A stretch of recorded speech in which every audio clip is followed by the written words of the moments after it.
with all the injuries and everything else that have happened, the most important thing is making the fight. Not just for me, but for the fans also. I don't want to be out. I want to be active. I want to fight. And that's what I'm here for. You know, so this is my job, and I love to do it. So I want to do it.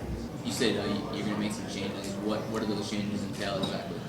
I think sparring 3 times a week.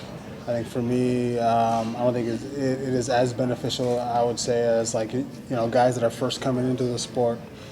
You know, yeah. So I think cut it down to 2 days or maybe even one day. You know, as long as I'm in condition and I'm sharp, that's all I need. I've had the time, in the ring. I've had the experience in practice, so that's all I need. But obviously you have to go into fights a little bit hurt some of the time. Yeah. Have there been some, though, that in hindsight you wish you hadn't fought? Yeah. With the first Junior Dos Santos fight, yeah, I was a little hurt where it was one of those situations where I couldn't do a lot of stuff. I couldn't wrestle.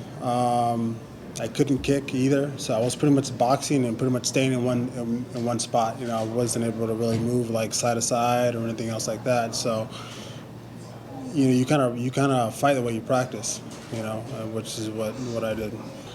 All you can do is take from losses and everything else. You just take the positive from it. Okay, I know next time to be out there longer.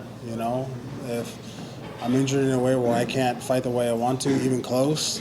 Okay, then I feel like my pain tolerance is pretty high, so I can go through stuff with some pain.